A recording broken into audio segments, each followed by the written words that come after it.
الفاروق یہ audio book خلیفہ دوم امیر المومنین حضرت عمر فاروق رضی اللہ تعالیٰ عنہ کی سوانح عمری پر مشتمل ہے۔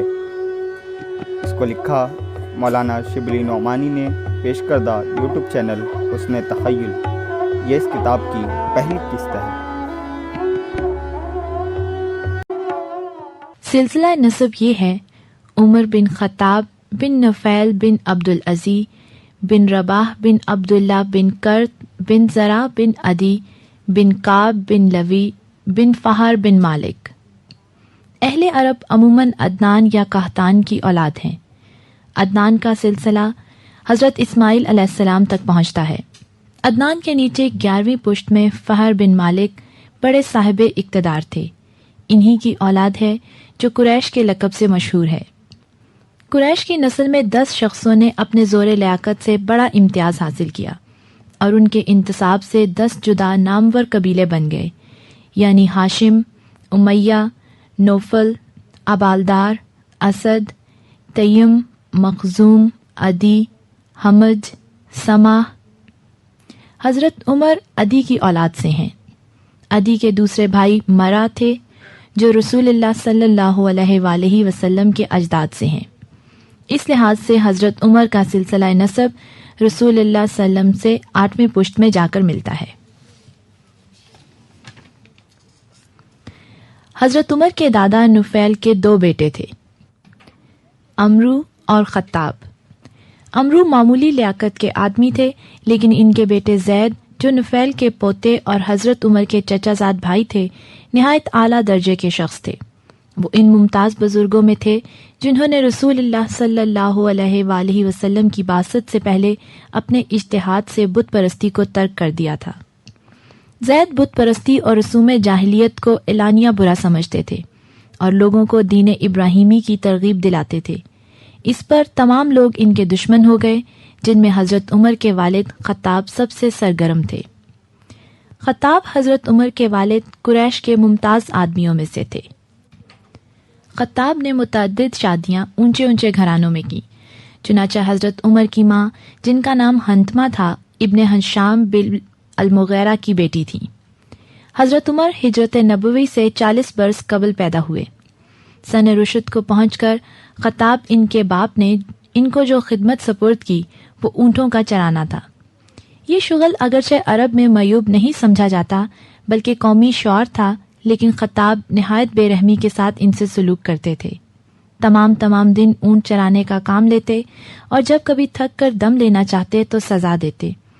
جس میدان میں حضرت عمر کو یہ مصیبت انگیز خدمت انجام دینا پڑتی تھی، اس کا نام زغبان تھا، جو کہ مکہ معظمہ کے قریب قدید سے 1 میل کے فاصلے پر ہے۔ شباب کا آغاز ہوا تو حضرت عمر ان شریفانہ مشغلوں میں مشغول ہو گئے جو شرفائے عرب میں عموماً معمول تھے۔ عرب میں اس وقت جن چیزوں کی تعلیم دی جاتی تھی اور جو لازمہ شرافت خیال کی جاتی تھیں، نسبدانی، سپاہ گری، پہلوانی اور مقرری تھی۔ نسبدانی کا فن حضرت عمر کے خاندان میں موروثی چلا آتا تھا۔ حضرت عمر اور ان کے باپ اور دادا نفیل تینوں بڑے نساب تھے۔ حضرت عمر نے انساب کا فن اپنے باپ سے سیکھا۔ پہلوانی اور کشتی کے فن میں بھی کمال حاصل تھا، یہاں تک کہ عکاظ کے دنگل میں مارکے کی کشتیاں لڑتے تھے۔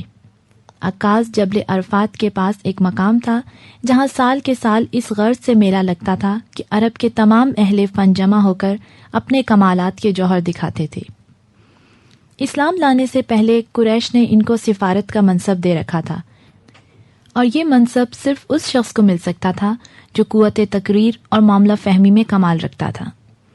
اسی زمانے میں انہوں نے لکھنا پڑھنا بھی سیکھ لیا تھا، اور یہ وہ خصوصیت تھی جو اس زمانے میں بہت کم لوگوں کو حاصل تھی۔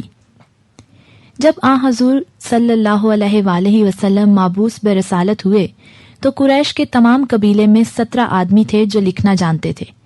ان میں سے ایک عمر بن خطاب تھے۔ عرب میں معاش کا ذریعہ زیادہ تر تجارت تھا، اس لیے انہوں نے بھی یہی شغل اختیار کیا، اور یہی شغل ان کی بہت بڑی ترقیوں کا سبب ہوا۔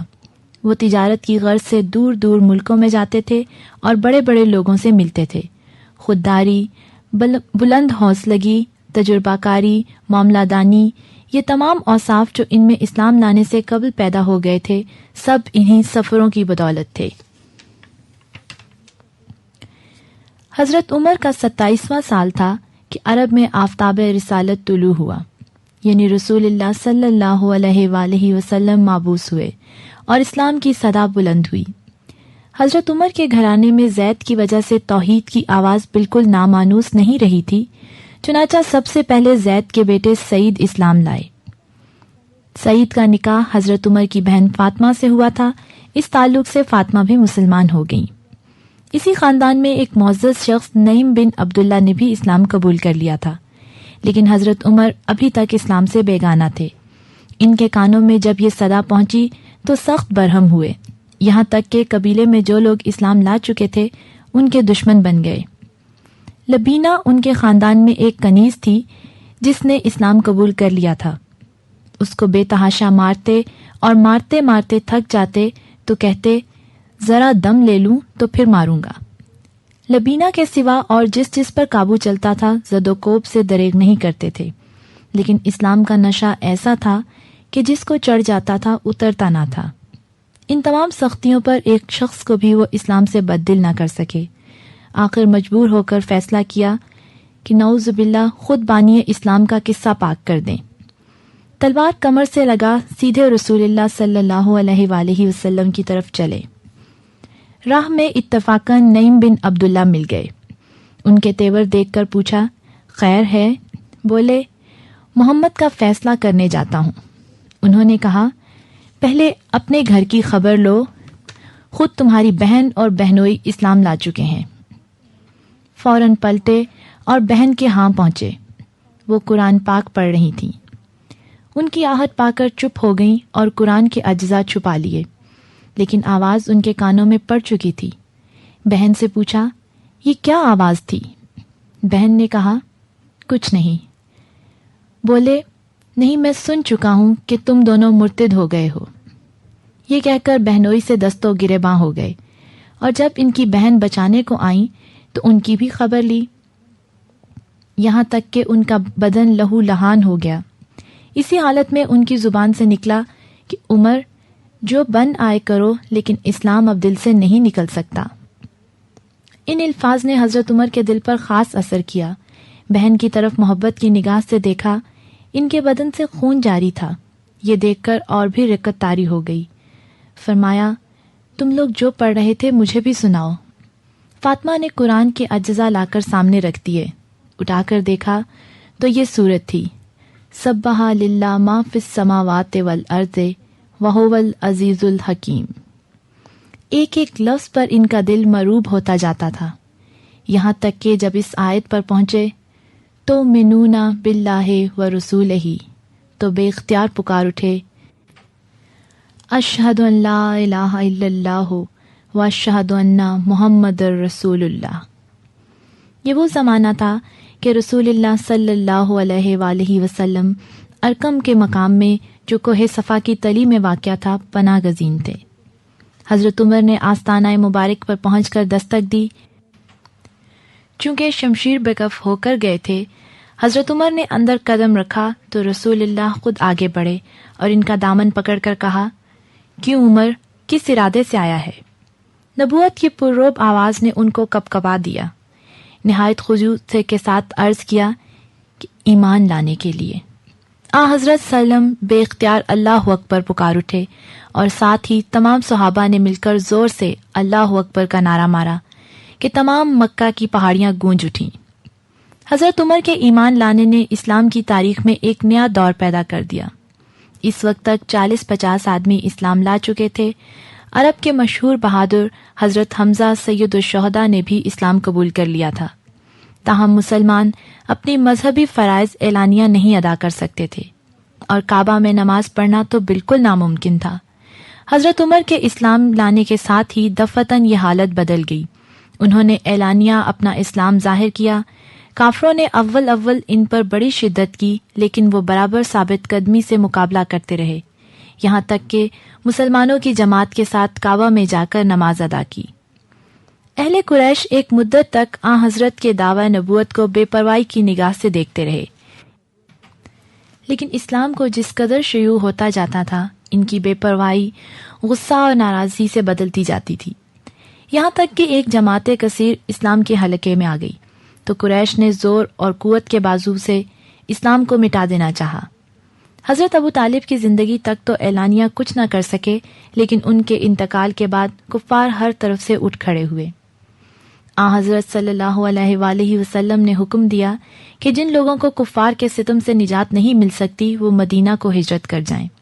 سب سے پہلے ابو سلمہ، عبداللہ بن اشہل، پھر حضرت بلال اور عمار یاسر نے ہجرت کی۔ اس کے بعد حضرت عمر نے 20 آدمیوں کے ساتھ مدینے کا قصد کیا۔ مہاجرین زیادہ تر قبا میں جو مدینے سے 2-3 میل ہے قیام کرتے تھے۔ حضرت عمر بھی یہیں رفع عبد المنظر کے مکان پر ٹھہرے۔ حضرت عمر کے بعد اکثر صحابہ نے ہجرت کی، یہاں تک کہ سن 632 عیسوی اور 13 ہجری نبوی میں جناب رسالت پناہ نے مکہ چھوڑا اور آفتاب رسالت مدینہ کے افق سے طلوع ہوا۔ مدینہ پہنچ کر سب سے پہلے حضرت صلی اللہ علیہ وسلم نے مہاجرین کے رہنے سہنے کا انتظام کیا، انصار کو بلا کر ان میں اور مہاجرین میں برادری قائم کی۔ چنانچہ حضرت عمر کو جس کا بھائی قرار دیا ان کا نام اتبان تھا، جو قبیلہ بنو سالم کے سردار تھے۔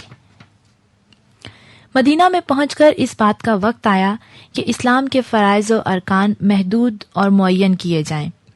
اب تک زکوٰۃ، روزہ، نماز جمعہ، نماز عیدین، صدقہ فطر کوئی چیز وجود میں نہیں آئی تھی۔ نمازوں میں بھی یہ اختصار تھا کہ مغرب کے سوا باقی نمازوں میں صرف 2 رکعتیں تھیں، یہاں تک کہ نماز کے اعلان کا طریقہ بھی نہیں معین ہوا تھا۔ چنانچہ سب سے پہلے حضرت صلی اللہ علیہ وآلہ وسلم نے اس کا انتظام کرنا چاہا۔ حضرت عمر نے کہا کہ ایک آدمی اعلان کرنے کے لیے کیوں نہ مقرر کیا جائے؟ رسول اللہ صلی اللہ علیہ وآلہ وسلم نے اسی وقت حضرت بلال کو اذان کا حکم دیا۔ اذان نماز کا دباچہ اور اسلام کا بڑا شعار ہے۔ حضرت عمر کے لیے اس سے زیادہ کیا فخر کی بات ہو سکتی ہے کہ یہ شعار اعظم انہی کی رائے کے موافق قائم ہوا۔ حضرت عمر کو یہ شرف حاصل ہوا کہ ان کی صاحبزادی حضرت حفصہ رسول اللہ صلی اللہ علیہ وآلہ وسلم کے عقد میں آئیں۔ حفصہ کا نکاح جاہلیت میں خینس بن خداقہ کے ساتھ ہوا تھا۔ خینس کے انتقال کے بعد حضرت عمر نے حضرت ابو بکر سے خواہش کی کہ حفصہ کو اپنے نکاح میں لائیں۔ انہوں نے کچھ جواب نہ دیا۔ پھر حضرت عثمان سے درخواست کی، وہ بھی چپ رہے، کیونکہ ان دونوں صاحبوں کو معلوم ہو چکا تھا کہ خود جناب رسول اللہ صلی اللہ علیہ وآلہ وسلم حضرت حفصہ سے نکاح کرنا چاہتے ہیں۔ چنانچہ شعبان سن 3 ہجری میں حضرت صلی اللہ علیہ وآلہ وسلم نے حفصہ سے نکاح کر لیا۔ اس زمانے تک کافرہ عورتوں کا عقد نکاح میں رکھنا جائز تھا، لیکن جب یہ آیت نازل ہوئی وَلَا تَمْسِكُوا بِعِصَامِ الْكَوَافِرِ تو یہ امر ممنوع ہو گیا۔ اس بنا پر حضرت عمر نے اپنی 2 بیویوں کو جو کافرہ تھیں طلاق دے دی۔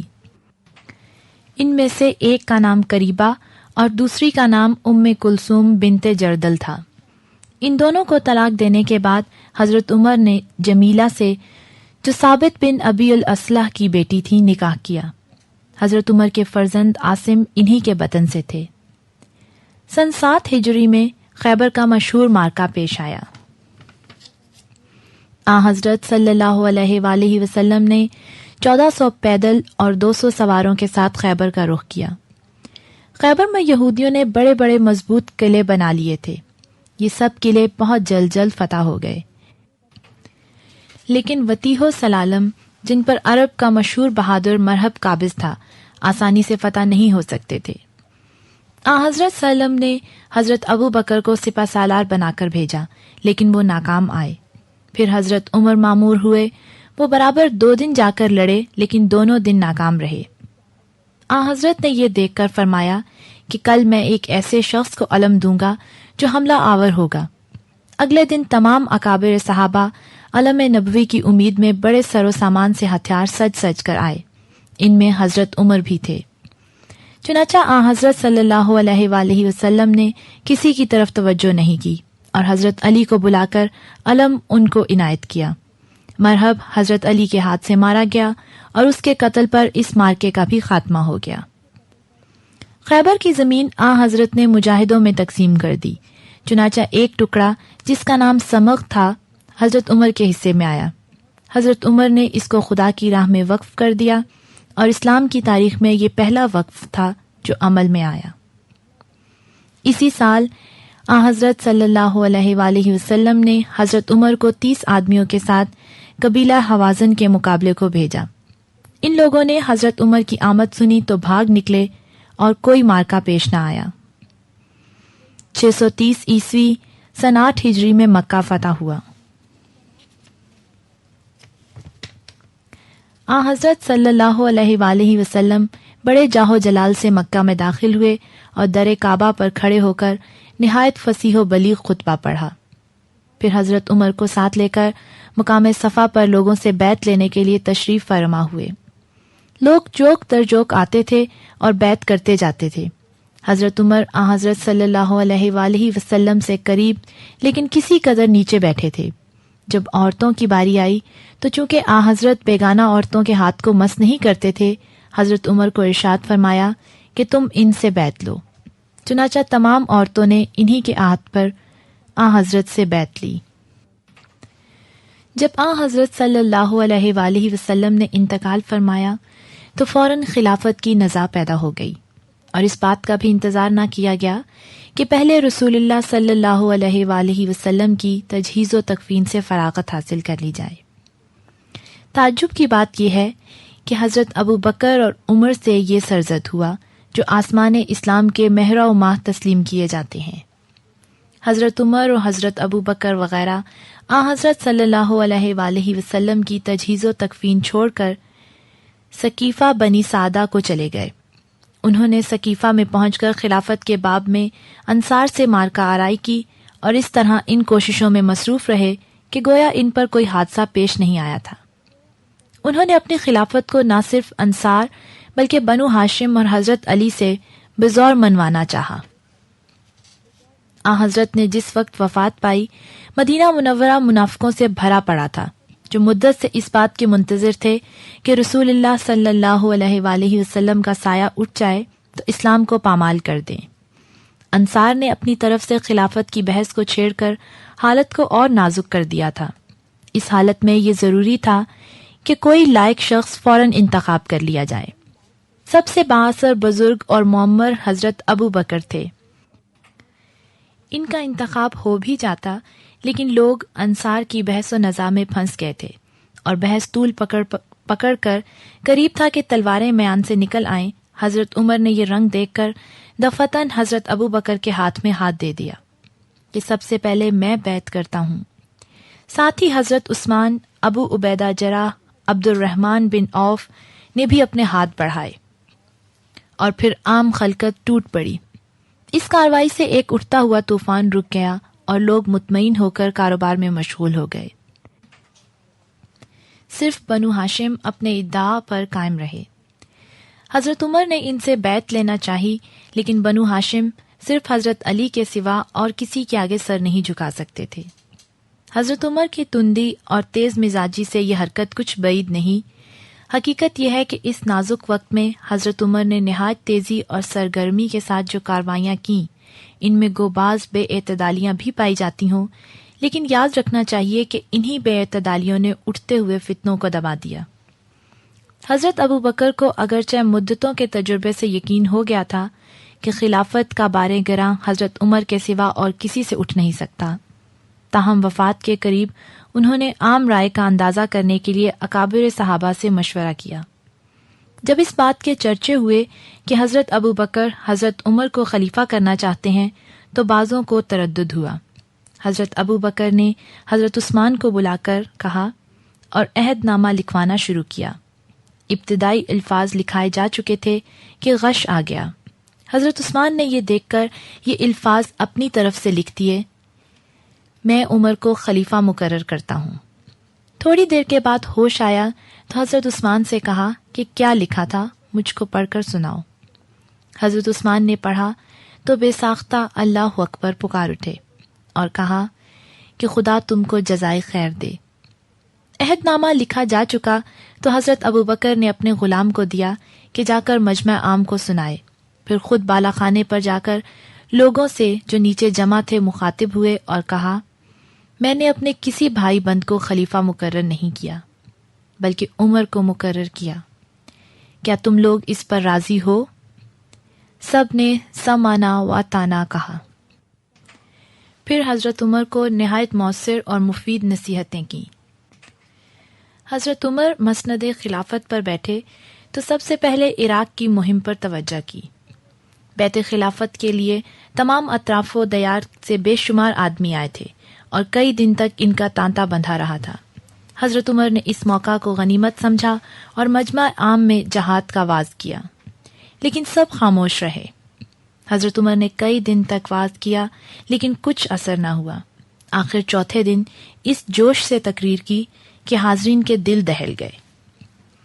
حضرت عمر نے مدینہ منورہ اور مضافات سے 1000 آدمی منتخب کیے اور ابو عبیدہ کو سپہ سالار مقرر کیا۔ حضرت ابو بکر کے عہد میں عراق پر جو حملہ ہوا اس نے ایران کو چونکا دیا۔ چنانچہ پوران دخت نے رستم کو، جو فروخزاد گورنر خراسان کا بیٹا اور نہایت شجاع اور صاحب تدبیر تھا، دربار میں طلب کیا اور وزیر حرب مقرر کر کے کہا، تو سیاہ و سفید کا مالک ہے۔ یہ کہہ کر اس کے سر پر تاج رکھا اور درباریوں کو، جن میں تمام امراء اور اعیان سلطنت شامل تھے، تاکید کی کہ رستم کی اطاعت سے کبھی انحراف نہ کریں۔ چونکہ اہل فارس اپنی نااتفاقیوں کا نتیجہ دیکھ چکے تھے، انہوں نے دل سے ان احکامات کی اطاعت کی۔ اس کا یہ اثر ہوا کہ چند روز میں تمام بد انتظامیاں مٹ گئیں اور سلطنت نے پھر وہی زور قوت پیدا کر لی جو ہرمز و پرویز کے زمانے میں اس کو حاصل تھی۔ رستم نے پہلی تدبیر یہ کی کہ اضلاع عراق میں ہر طرف ہرکارے اور نقیب دوڑا دیے، جنہوں نے مذہبی حمیت کا جوش دلا کر تمام ملک میں مسلمانوں کے برخلاف بغاوت پھیلا دی۔ چنانچہ ابو عبیدہ کے پہنچنے سے پہلے فرات کے تمام اضلاع میں ہنگامہ برپا ہو گیا اور جو مقامات مسلمانوں کے قبضے میں آ چکے تھے ان کے ہاتھ سے نکل گئے۔ پوران و دخت نے رستم کی اعانت کے لیے ایک اور فوج گراں تیار کی اور نرسی و جاپان کو سپہ سالار مقرر کیا۔ جاپان عراق کا ایک مشہور رئیس تھا۔ نرسی کسرا کا خالہ زاد بھائی تھا اور عراق کے بعض اضلاع قدیم سے اس کی جاگیر تھے۔ ابو عبیدہ اور مسنہ ہیرا تک پہنچ چکے تھے کہ دشمن کی تیاریوں کا حال معلوم ہوا۔ مصلحت دیکھ کر خفان کو ہٹ آئے۔ جاپان نمازک پہنچ کر خیمہ زن ہوا۔ ابو عبیدہ نے اس اثنا میں فوج کو سر و سامان سے آراستہ کر لیا اور پیش قدمی کر کے خود حملے کے لیے بڑھے۔ جاپان کے میمنہ و میسرہ پر جوشن شاہ اور مردان شاہ دو مشہور افسر تھے جو بڑی ثابت قدمی سے لڑے، لیکن بالآخر شکست کھائی اور عین مارکے میں گرفتار ہو گئے۔ مردان شاہ بدقسمتی سے اسی وقت قتل کر دیا گیا، لیکن جاپان بچ گیا۔ ابو عبیدہ نے اس مارکے کے بعد کسکر کا رخ کیا جہاں نرسی فوج لیے پڑا تھا۔ سکاتیہ میں دونوں فوجیں مقابل ہوئیں۔ بہت بڑے مارکے کے بعد نرسی کو شکست فاش ہوئی۔ فروخ اور فراونداد جو بعد سما اور زوابی کے رئیس تھے متی ہو گئے۔ اس شکست کی خبر سن کر رستم نے مردان شاہ کو، جو عرب سے دلی عداوت رکھتا تھا، 4000 فوج کے ساتھ روانہ کیا۔ مشرقی فرات کے کنارے ایک مقام جس کا نام مروہا تھا، دونوں حریف صفہ راہ ہوئے۔ چونکہ بیچ میں دریا حائل تھا، بہمن نے کہلا بھیجا کہ یا تم اس پار اتر کر آؤ یا ہم آئیں۔ ابو عبیدہ کے تمام سرداروں نے ایک زبان ہو کر کہا کہ ہم کو اس طرف رہنا چاہیے، لیکن ابو عبیدہ جو شجاعت کے نشے میں سرشار تھے سمجھے کہ یہ نامردی کی دلیل ہے۔ سرداروں سے کہا، یہ نہیں ہو سکتا کہ جانبازی کے میدان میں مجوسی ہم سے آگے بڑھ جائیں۔ غرض کشتیوں کا پل باندھا گیا اور تمام فوج پار اتر کر غنیم سے مارکا آراہ ہوئی۔ پار کا میدان تنگ اور ناہموار تھا، اس لیے مسلمانوں کو موقع نہیں مل سکتا تھا کہ فوج کو ترتیب سے آراستہ کر سکتے۔ ایرانی فوج کا نظارہ نہایت مہیب تھا۔ بہت سے کوہ پیکر ہاتھی تھے جن پر گھنٹے لٹکتے تھے اور بڑے زور سے بجتے تھے۔ گھوڑوں پر آہنی پاکھریں تھیں۔ عرب کے گھوڑوں نے یہ مہیب نظارہ کبھی نہیں دیکھا تھا۔ بدک کر پیچھے ہٹے۔ ابو عبیدہ نے دیکھا کہ ہاتھیوں کے سامنے کچھ زور نہیں چلتا، گھوڑے سے کود پڑے۔ ابو عبیدہ پیل سفید پر جو سب کا سردار تھا حملہ آور ہوئے اور سونڈ پر تلوار ماری کہ مستک سے الگ ہو گئی۔ ہاتھی نے بڑھ کر ان کو زمین پر گرا دیا اور سینے پر پاؤں رکھ دیے کہ ہڈیاں تک چور چور ہو گئیں۔ ابو عبیدہ کے مرنے پر ان کے بھائی حکم نے علم ہاتھ میں لیا اور ہاتھی پر حملہ آور ہوئے۔ اس نے ان کو بھی پاؤں میں لپیٹ کر مسل دیا۔ اس طرح 7 آدمیوں نے سب کے سب ابو عبیدہ کے ہم نسب اور خاندان ثقیف سے تھے باری باری سے علم ہاتھ میں لیے اور مارے گئے۔ آخر میں مسنا نے علم لیا، لیکن اس وقت لڑائی کا نقشہ بگڑ چکا تھا۔ 9000 فوج میں سے صرف 3000 رہ گئی تھی۔ اس لڑائی میں جن لوگوں کو یہ ذلت نصیب ہوئی وہ مدت تک خانہ بدوش پھرتے رہے اور شرم سے اپنے گھروں کو نہیں جاتے تھے، اکثر رویا کرتے اور لوگوں سے منہ چھپاتے پھرتے۔ مدینہ منورہ میں یہ خبر پہنچی تو ماتم پڑ گیا۔ جو لوگ مدینہ پہنچ کر گھروں میں روپوش تھے اور شرم سے باہر نہیں نکلتے تھے، حضرت عمر ان کے پاس جا کر ان کو تسلی دیتے تھے۔ اس شکست نے حضرت عمر کو سخت برہم کیا اور نہایت زور و شور سے حملے کی تیاریاں کیں۔ کوفہ کے قریب بویب نام ایک مقام تھا۔ اسلامی فوجوں نے یہاں پہنچ کر ڈیرے ڈالے۔ مہران پایا تخت سے روانہ ہو کر سیدھا بویب پہنچا اور دریائے فرات کو بیچ میں ڈال کر خیمہ زن ہوا۔ صبح ہوتے فرات اتر کر بڑے سر و سامان سے لشکر آرائی شروع کی۔ مسنا نے نہایت ترتیب سے صف درست کی۔ دیر تک بڑی گھمسان کی لڑائی رہی۔ مہران کے قتل پر لڑائی کا خاتمہ ہو گیا۔ عجم نہایت ابتری سے بھاگے۔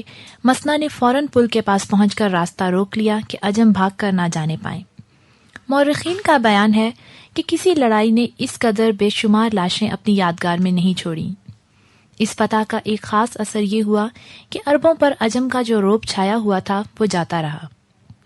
اس مارکے کے بعد مسلمان عراق کے تمام علاقے میں پھیل گئے۔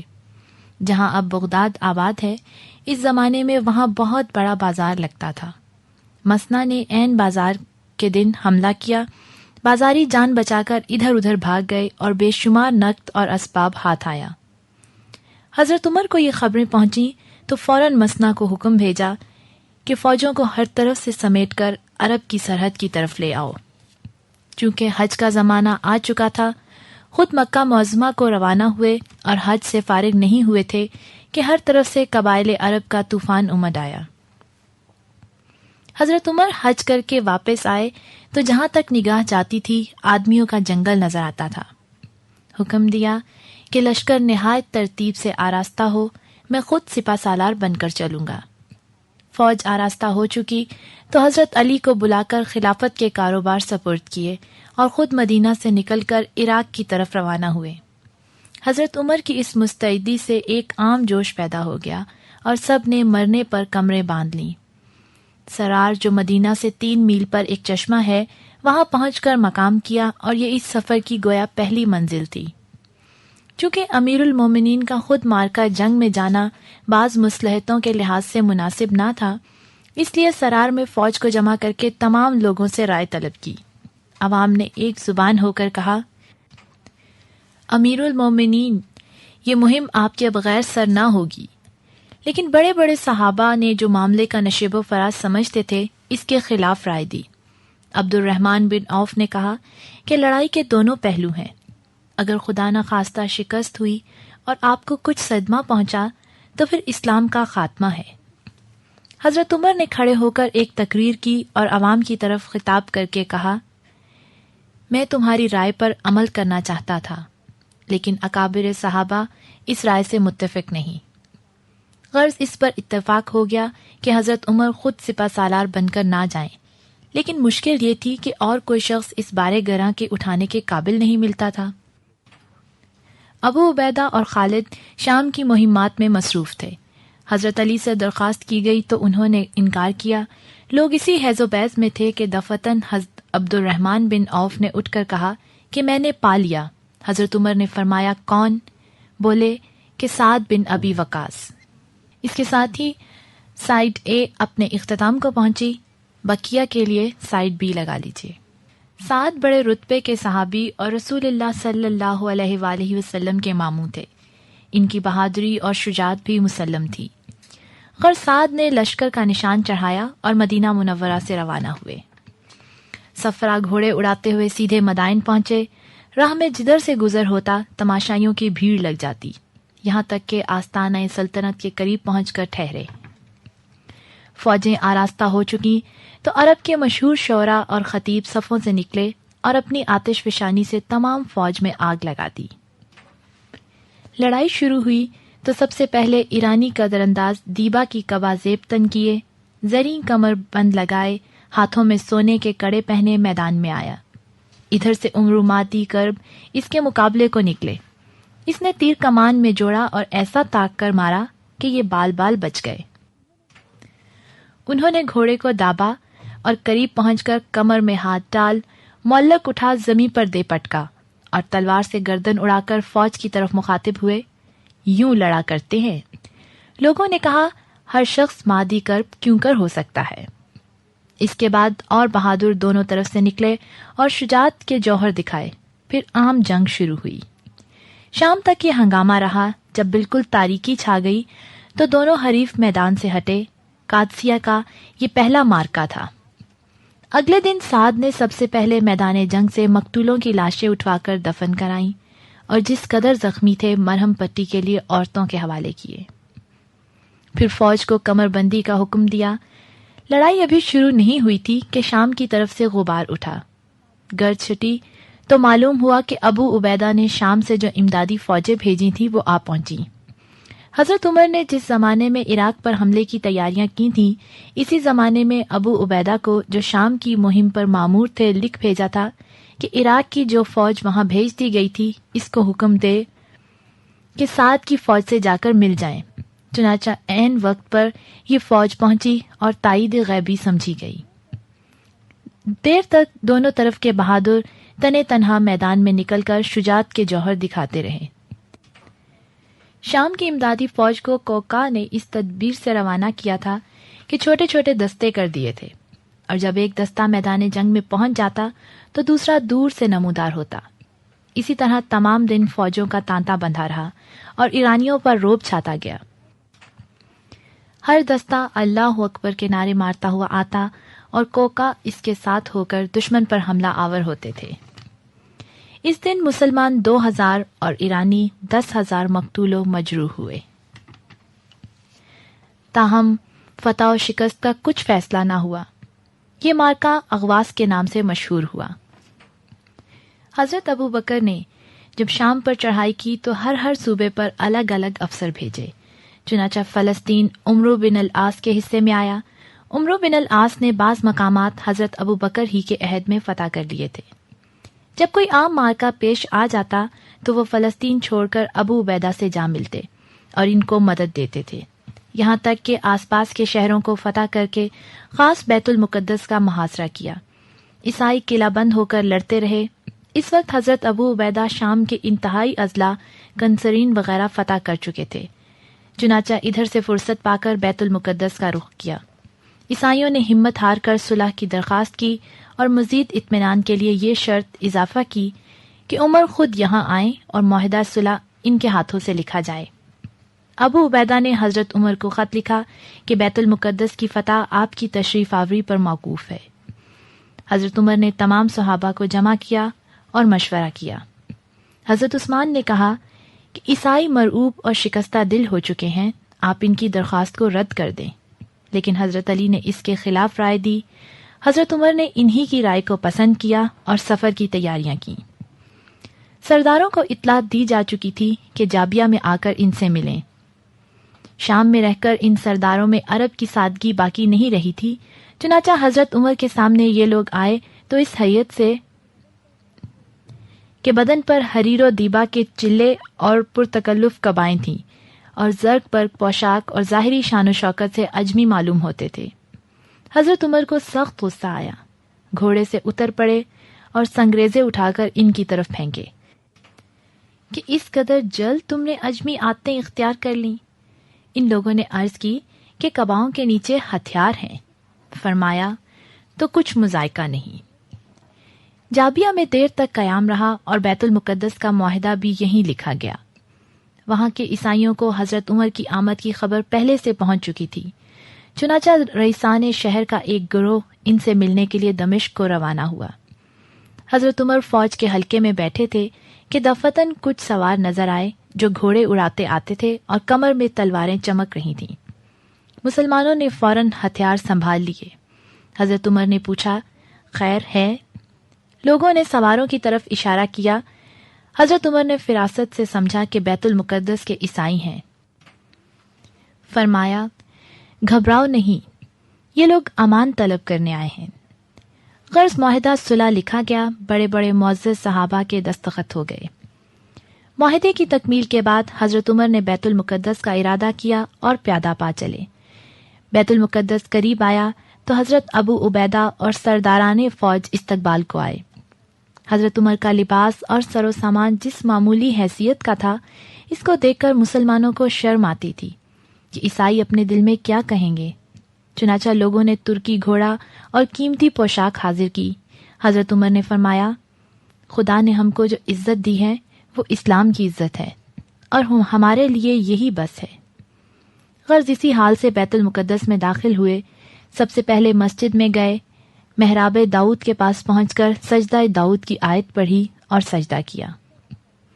چونکہ یہاں اکثر افسران فوج اور اعمال جمع ہو گئے تھے، کئی دن تک قیام کیا اور ضروری احکام جاری کیے۔ ایک دن بلال نے آ کر شکایت کی کہ امیر المومنین ہمارے افسر پرند کا گوشت اور میدے کی روٹیاں کھاتے ہیں، لیکن عام مسلمانوں کو معمولی کھانا بھی نصیب نہیں۔ حضرت عمر نے افسروں کی طرف دیکھا، انہوں نے عرض کی، اس ملک میں تمام چیزیں ارزاں ہیں، جتنی قیمت پر حجاز میں روٹی اور کھجور ملتی ہے، یہاں اسی قیمت پر پرند کا گوشت اور میدہ ملتا ہے۔ حضرت عمر افسروں کو مجبور نہ کر سکے، لیکن حکم دے دیا کہ مال غنیمت اور تنخواہ کے علاوہ ہر سپاہی کا کھانا بھی مقرر کر دیا جائے۔ اسلامی فتوحات روز بروز وسیع ہوتی جاتی تھیں اور حکومت اسلام کے حدود برابر بڑھتے جاتے تھے۔ ہمسایہ سلطنتوں کو خود بخود خوف پیدا ہوا کہ ایک دن ہماری باری بھی آنی ہے۔ چنانچہ جزیرہ والوں نے کیسر کو لکھا کہ نئے سرے سے ہمت کیجیے، ہم ساتھ دینے کو موجود ہیں۔ چنانچہ کیسر نے ایک فوج کثیر حمص کو روانہ کی۔ ابو عبیدہ نے بھی ادھر ادھر سے فوجیں جمع کر کے حمص کے باہر صفیں جمائیں۔ ساتھ ہی حضرت عمر کو تمام حالات سے اطلاع دی۔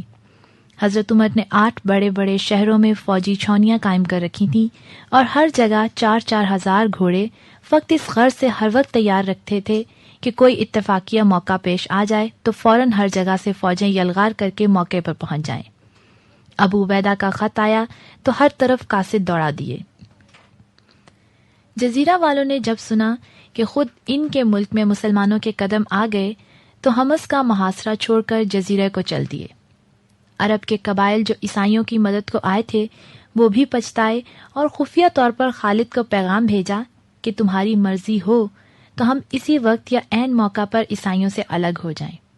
خالد نے کہلا بھیجا کہ افسوس میں یعنی ابو عبیدہ کے ہاتھ میں ہوں اور وہ حملہ کرنا پسند نہیں کرتا، ورنہ مجھ کو تمہارے ٹھہرنے اور چلے جانے کی مطلق پرواہ نہ ہوتی۔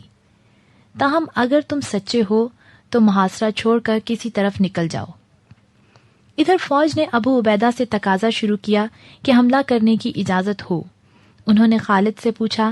خالد نے کہا، میری جو رائے ہے معلوم ہے، عیسائی ہمیشہ کثرت فوج کے بل پر لڑتے ہیں، اب کثرت بھی نہیں رہی، پھر کس بات کا اندیشہ ہے؟ اس بات پر بھی ابو عبیدہ کا دل مطمئن نہ تھا۔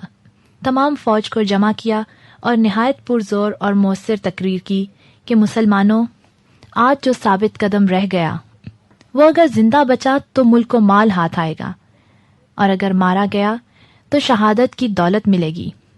میں گواہی دیتا ہوں، اور یہ جھوٹ بولنے کا موقع نہیں، کہ رسول اللہ صلی اللہ علیہ وآلہ وسلم نے فرمایا کہ جو شخص مرے اور مشرک ہو کر نہ مرے وہ ضرور جنت میں جائے گا۔ فوج پہلے ہی سے حملہ کرنے کے لیے بے قرار تھی۔ ابو عبیدہ کی تقریر نے اور بھی گرما دیا اور دفعتاً سب نے ہتھیار سنبھال لیے۔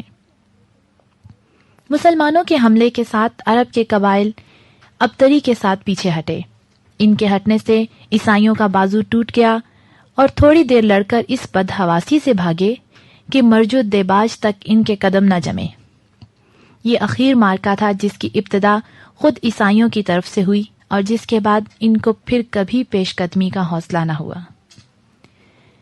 حضرت عمر نے عنان خلافت ہاتھ میں لینے کے بعد جو پہلا حکم دیا وہ خالد کی معزولی تھی۔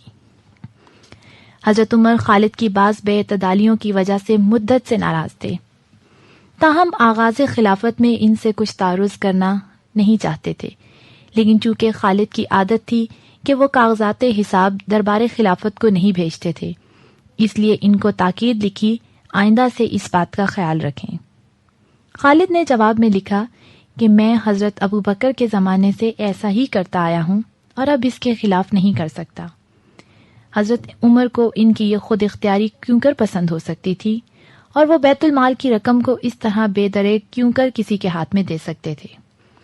چنانچہ خالد کو لکھا کہ تم اسی شرط پر سپہ سالار رہ سکتے ہو کہ فوج کے مصارف کا حساب ہمیشہ بھیجتے رہو۔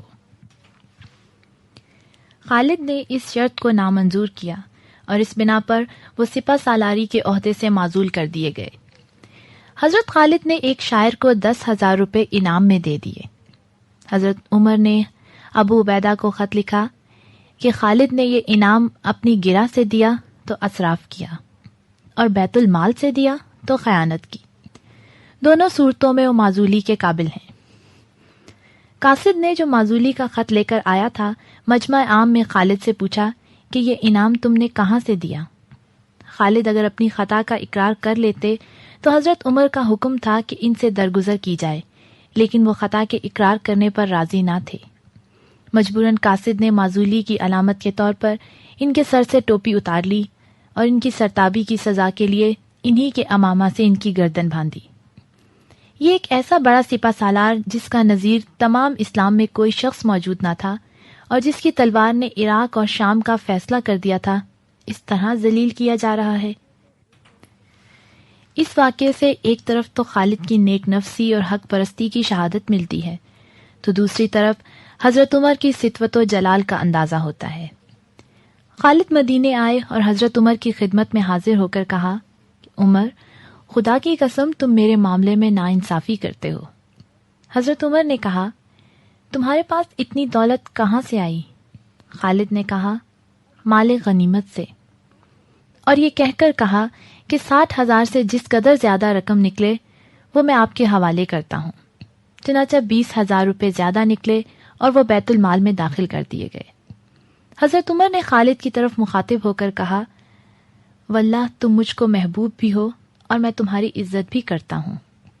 یہ کہہ کر تمام عمالان ملکی کو لکھ بھیجا کہ میں نے خالد کو ناراضی سے یا خیانت کی بنا پر موقوف نہیں کیا، لیکن چونکہ میں یہ دیکھنا چاہتا تھا کہ لوگ ان کے مفتون ہوتے جاتے ہیں، اس لیے میں نے ان کا معزول کرنا مناسب سمجھا تاکہ لوگ یہ سمجھ لیں کہ جو کچھ کرتا ہے خدا کرتا ہے۔ اس سال شام و مصر اور عراق میں سخت وبا پھیلی اور اسلام کی بڑی بڑی یادگاریں خاک میں چھپ گئیں۔ حضرت عمر کو جب یہ خبر پہنچی تو اس کی تدبیر اور انتظام کے لیے خود روانہ ہوئے۔ معلوم ہوا کہ بیماری کی شدت بڑھتی جاتی ہے۔ مہاجرین اولین اور انصار کو بلایا اور رائے طلب کی۔ مختلف رائیں دیں، لیکن مہاجرین فتح نے ایک زبان ہو کر کہا کہ آپ کا یہاں ٹھہرنا مناسب نہیں۔ حضرت عمر نے حضرت عباس کو حکم دیا کہ پکاریں کہ کل کوچ ہے۔ حضرت ابو عبیدہ چونکہ تقدیر کے مسئلے پر نہایت سختی کے ساتھ اعتقاد رکھتے تھے، انہوں نے کہا، اے عمر، تقدیر الہی سے بھاگتے ہو؟ حضرت عمر نے ان کی سخت کلامی کو گوارا کیا اور کہا، تقدیر الہی سے بھاگتا ہوں، مگر بھاگتا بھی تقدیر الہی کی طرف ہوں۔ غرض خود مدینہ چلا آئے اور ابو عبیدہ کو لکھا کہ مجھ کو تم سے کچھ کام ہے۔ ابو عبیدہ کو خیال ہوا کہ وبا کے خوف سے بلایا ہے۔ جواب میں لکھ بھیجا، میں مسلمانوں کو چھوڑ کر اپنی جان بچانے کے لیے یہاں سے ٹل نہیں سکتا۔ حضرت عمر خط پڑھ کر روئے اور لکھا، فوج جہاں اتری ہے وہ نشیب اور مرطوب جگہ ہے، اس لیے کوئی عمدہ موقع تجویز کر کے وہاں اٹھ جاؤ۔ ابو عبیدہ نے اس حکم کی تعمیل کی اور حابیہ میں جا کر مقام کیا، جو آب و ہوا کی خوبی میں مشہور تھا۔ حاویہ پہنچ کر ابو عبیدہ بیمار پڑے۔ جب زیادہ شدت ہوئی تو لوگوں کو جمع کیا اور نہایت پر اثر الفاظ میں وصیت کی۔ معاذ بن جبل کو اپنا جانشین مقرر کیا اور چونکہ نماز کا وقت آ چکا تھا حکم دیا وہیں نماز پڑھائیں۔ ادھر نماز ختم ہوئی، ادھر انہوں نے دائے اجل کو لبیک کہا۔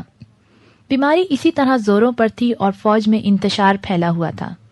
عمرو بن العاص نے لوگوں سے کہا، یہ وبا انہی بلاؤں میں سے ہے جو بنی اسرائیل کے زمانے میں مصر پر نازل ہوئی تھی، اس لیے یہاں سے بھاگ چلنا چاہیے۔ معاذ نے سنا تو منبر پر چڑھ کر خطبہ پڑھا اور کہا، یہ وبا یا بلا نہیں بلکہ خدا کی رحمت ہے۔ خطبے کے بعد خیمہ میں آئے تو بیٹے کو بیمار پایا۔ نہایت استقلال کے ساتھ کہا، اے فرزند، یہ خدا کی طرف سے حق ہے، دیکھ شبہ میں نہ پڑنا۔ بیٹے نے جواب دیا، خدا نے چاہا تو آپ مجھ کو صابر پائیں گے۔ یہ کہہ کر انتقال کیا۔ معاذ بیٹے کو دفنا کر آئے تو خود بیمار پڑے۔ عمرو بن العاص کو خلیفہ مقرر کر دیا۔ وبا کا وہ زور تھا اور ہزاروں آدمی طمع اجل ہوتے جاتے تھے، لیکن معاذ اس کو خدا کی رحمت سمجھا کیے اور کسی قسم کی کوئی تدبیر نہ کی۔ لیکن عمرو بن العاص کو یہ نشہ کم تھا۔ معاذ کے مرنے کے بعد انہوں نے مجمع عام میں خطبہ پڑھا اور کہا کہ وبا جب شروع ہوتی ہے تو آگ کی طرح جھلستی جاتی ہے، اس لیے تمام فوج کو یہاں سے اٹھ کر پہاڑوں پر جا کر رہنا چاہیے۔ فوج ان کے حکم کے مطابق ادھر ادھر پہاڑوں پر پھیل گئی اور وبا کا خطرہ جاتا رہا، لیکن یہ تدبیر اس وقت عمل میں آئی جب 25,000 مسلمان جو آدھی دنیا کے فتح کرنے کے لیے کافی ہو سکتے تھے موت کے مہمان ہو چکے تھے۔ اس قیامت خیز وبا کی وجہ سے فتوحات اسلام کا سیلاب دفعتاً رک گیا۔ فوج بجائے اس کے کہ مخالف پر حملہ کرتی خود اپنے حال میں گرفتار تھی۔ ہزاروں لڑکے یتیم ہو گئے، ہزاروں عورتیں بیوہ بن گئیں، جو لوگ مرے تھے ان کا مال و اسباب مارا مارا پھرتا تھا۔ حضرت عمر نے ان حالات سے مطلع ہو کر شام کا قصد کیا۔ حضرت علی کو مدینہ کی حکومت دی اور خود ایلا کو روانہ ہوئے۔ ایلا سے دمشق آئے اور شام کے اکثر اضلاع میں 2-2 4-4 دن قیام کر کے مناسب انتظامات کیے۔ فوج کی تنخواہیں تقسیم کی، جو لوگ وبا میں ہلاک ہوئے تھے ان کے دور و نزدیک کے وارثوں کو بلا کر ان کی میراث دلائی، سرحدی مقامات پر فوجی چھاؤنیاں قائم کیں اور جو اسامیاں خالی ہوئی تھیں ان پر نئے عہدیدار مقرر کیے۔ اس سال عرب میں سخت قحط پڑا اور اگر حضرت عمر نے نہایت مستعدی سے انتظام نہ کیا ہوتا تو ہزاروں لاکھوں آدمی بھوکے مر جاتے۔ مدائن کی فتح سے دفعتاً تمام عجم کی آنکھیں کھل گئیں۔ عرب کو یا تو وہ تحقیر کی نگاہ سے دیکھتے تھے یا اب ان کو عرب کے نام سے لرزہ آتا تھا۔ اس کا اثر یہ ہوا کہ ہر صوبے نے بجائے خود عرب کے مقابلے کی تیاریاں شروع کر دیں۔ سب سے پہلے جزیرہ نے ہتھیار سنبھالا کیونکہ اس کی سرحد عراق سے بالکل ملی ہوئی تھی۔ سعد نے حضرت عمر کو ان حالات سے اطلاع دی، وہاں سے عبداللہ بن المعتم مامور ہوئے اور چونکہ حضرت عمر کو اس مارکے کا خیال تھا اس لیے افسروں کو بھی خود ہی نامزد کیا۔ عبداللہ بن المعتم 5,000 کی جمعیت سے تقرید کی طرف بڑھے اور شہر کا محاصرہ کیا۔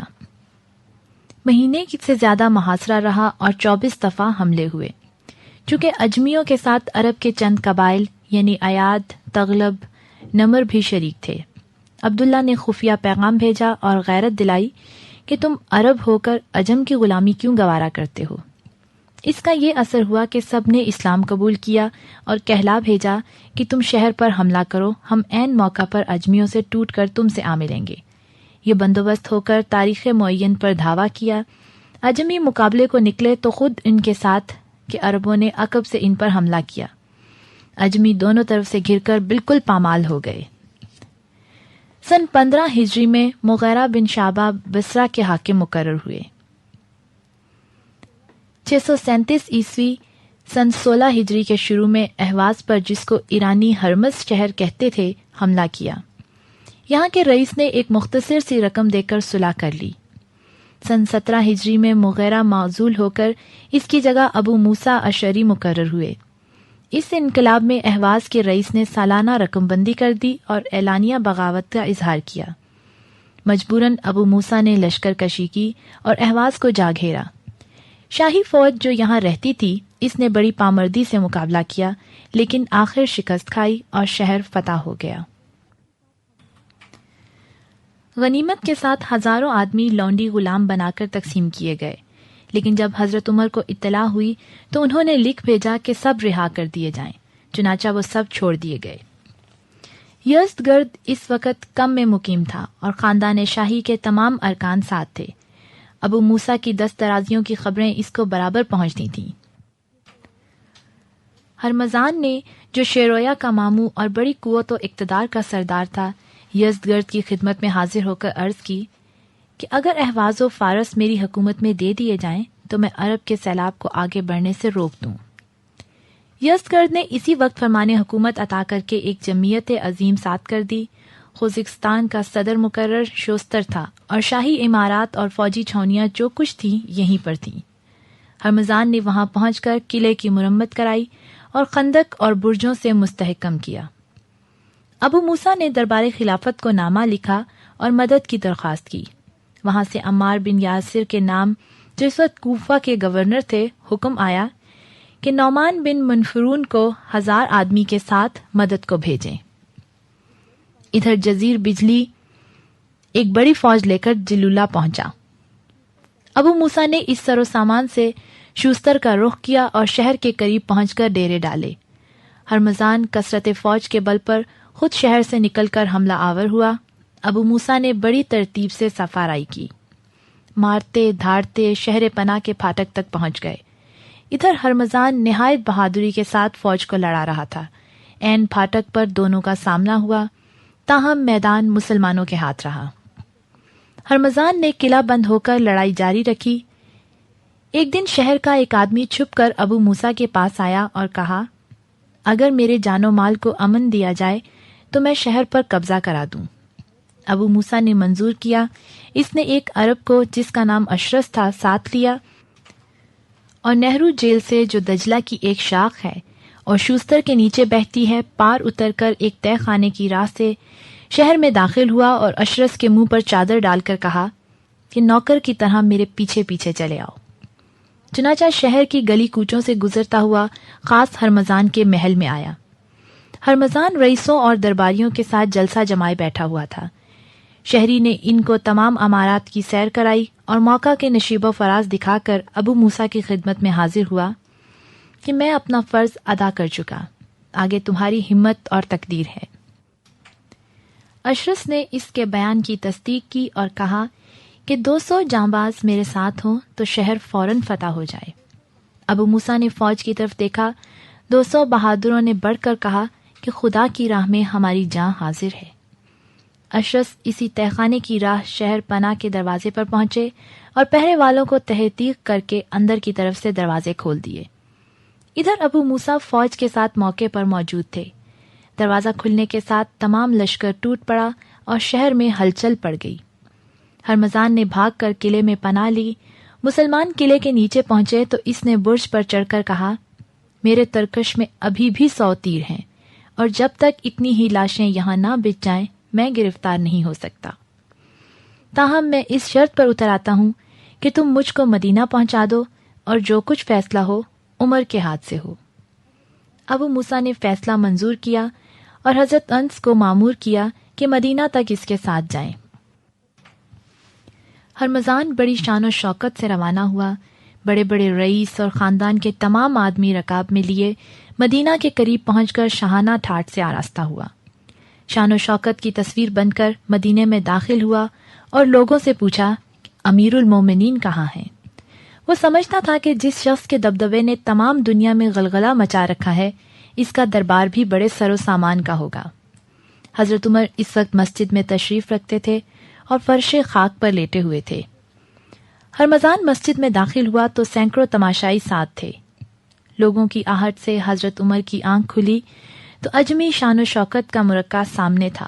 اوپر سے نیچے تک دیکھا، اس کے بعد ہرمزان کی طرف دیکھا اور مخاطب ہوئے۔ حضرت عمر نے پہلے وطن پوچھا، پھر اور باتیں شروع ہوئیں۔ قادسیہ کے بعد ہرمزان نے کئی دفعہ سعد سے صلح کی تھی اور ہمیشہ اقرار سے پھر جاتا تھا۔ شوستر کے مارکے میں 2 بڑے مسلمان افسر اس کے ہاتھ سے مارے گئے۔ حضرت عمر کو ان باتوں کا اس قدر رنج تھا کہ انہوں نے ہرمزان کے قتل کا پورا ارادہ کر لیا تھا، تاہم اتمام حجت کے طور پر عرض و معروض کی اجازت دی۔ اس نے کہا کہ عمر، جب تک خدا تمہارے ساتھ ہے ہم تمہارے غلام ہیں۔ یہ کہہ کر پینے کا پانی مانگا۔ پانی آیا تو پیالہ ہاتھ میں لے کر درخواست کی کہ جب تک میں پانی نہ پی لوں مارا نہ جاؤں۔ حضرت عمر نے منظور کر لیا۔ اس نے پیالہ ہاتھ میں رکھ دیا اور کہا کہ میں پانی نہیں پیتا، اور اس لیے شرط کے موافق تم مجھ کو قتل نہیں کر سکتے۔ حضرت عمر اس مغالطہ پر حیران رہ گئے۔ ہرمزان نے کلمہ توحید پڑھا اور کہا کہ میں پہلے ہی اسلام لا چکا تھا، لیکن یہ تدبیر اس لیے کی کہ لوگ یہ نہ کہیں کہ میں نے تلوار کے ڈر سے اسلام قبول کیا۔ حضرت عمر نہایت خوش ہوئے اور خاص مدینہ میں رہنے کی اجازت دی۔ اس کے ساتھ 2000 سالانہ روزینہ مقرر کر دیا۔ حضرت عمر فارس وغیرہ کی مہمات میں اکثر اس سے مشورہ لیا کرتے تھے۔ اب تک جو لڑائیاں ہوئیں وہ صرف اپنے ملک کی حفاظت کے لیے تھیں۔ عراق سے آگے بڑھ کر جو لڑائیاں ہوئیں وہ عراق کے سلسلے میں خود بخود پیدا ہوتی گئیں۔ حضرت عمر خود فرمایا کرتے تھے کہ کاش ہمارے اور فارس کے بیچ میں آگ کا پہاڑ ہوتا کہ نہ وہ ہم پر حملہ کر سکتے اور نہ ہم ان پر چڑھ کر جا سکتے۔ لیکن ایرانیوں کو کسی طرح چین نہیں آتا تھا۔ وہ ہمیشہ نئی فوجیں تیار کر کے مقابلے پر آتے تھے، اور جو ممالک مسلمانوں کے قبضے میں آ چکے تھے وہاں غدر کروا دیا کرتے تھے۔ نہاوند کے مارکے سے حضرت عمر کو اس پر خیال ہوا اور اکابر صحابہ کو بلا کر پوچھا کہ ممالک مفتوحہ میں بار بار بغاوت کیوں ہو جاتی ہے؟ لوگوں نے کہا، جب تک یزدگرد ایران کی حدود سے نکل نہ جائے یہ فتنہ فرو نہیں ہو سکتا، کیونکہ جب تک ایرانیوں کو یہ خیال رہے گا کہ تخت کیان کا وارث موجود ہے، اس وقت تک ان کی امیدیں منقطع نہیں ہو سکتی۔ اس بنا پر حضرت عمر نے عام لشکر کشی کا ارادہ کیا، اپنے ہاتھ سے متعدد علم تیار کیے اور جدا جدا ممالک کے نام سے نامزد کر کے مشہور افسروں کے پاس بھیجے۔ فتوحات کے اس سلسلے میں سب سے پہلے اصفہان کا نمبر ہے۔ سن 21 ہجری میں عبداللہ بن عبداللہ نے اس صوبے پر چڑھائی کی۔ جب دونوں فوجیں مقابل ہوئیں تو جادویہ نے میدان میں آ کر پکارا، جس کو دعویٰ ہو تنہا میرے مقابلے کو آئے۔ عبداللہ خود مقابلے کو نکلے، جادویہ مارا گیا اور ساتھ ہی لڑائی کا بھی خاتمہ ہو گیا۔ اسی اثنا میں یہ خبر لگی کہ ہمدان میں غدر ہو گیا۔ حضرت عمر نے نعیم بن مکرن کو ادھر روانہ کیا۔ انہوں نے 12,000 کی جمعیت سے ہمدان پہنچ کر محاصرے کے سامان کیے، لیکن جب محاصرے میں دیر لگی تو اضلاع میں ہر طرف فوجیں پھیلا دیں، یہاں تک کہ ہمدان چھوڑ کر باقی تمام مقامات فتح ہو گئے۔ یہ حالت دیکھ کر محصوروں نے بھی ہمت ہار دی اور صلح کر لی، اور بالآخر ہمدان فتح ہو گیا۔ حضرت عمر نے نعیم کو لکھا کہ ہمدان پر کسی کو اپنا قائم مقام کر کے رے کو روانہ ہوں۔ رے کا حاکم اس وقت سیاؤش تھا۔ شہر پر حملہ ہوا اور حملے کے ساتھ دفعتاً شہر فتح ہو گیا۔ نعیم نے زیبندی کو رے کی ریاست دی اور پرانے شہر کو برباد کر کے حکم دیا کہ نئے سرے سے آباد کیا جائے۔ حضرت عمر کے حکم کے مطابق نعیم نے خود رے میں قیام کیا اور اپنے بھائی سوید کو کومس پر بھیجا، جو بغیر کسی جنگ کے فتح ہو گیا۔ اس فتح کے ساتھ عراق عجم پر پورا قبضہ ہو گیا۔ حضرت عمر نے آذربائیجان کا علم عتبہ بن فرقد اور بکیر کو بھیجا تھا۔ بکیر جب میدان میں پہنچے تو اسفندیار کا سامنا ہوا۔ اسفندیار نے شکست کھائی اور زندہ گرفتار ہو گیا۔ دوسری طرف اسفندیار کا بھائی بہرام عتبہ کا سدے راہ ہوا، لیکن وہ بھی شکست کھا کر بھاگ گیا۔ اسفندیار نے بھائی کی شکست کی خبر سنی تو بکیر سے کہا کہ اب لڑائی کی آگ بجھ گئی اور میں جزیے پر تم سے صلح کر لیتا ہوں۔ چونکہ آذربائیجان انہی دونوں بھائیوں کے قبضے میں تھا، عتبہ نے اسفندیار کو اس شرط پر رہا کر دیا کہ وہ آذربائیجان کا رئیس رہ کر جزیہ ادا کرتا رہے۔ اس کے ساتھ ہی کتاب الفاروق کی کیسٹ نمبر 1 اپنے اختتام کو پہنچے۔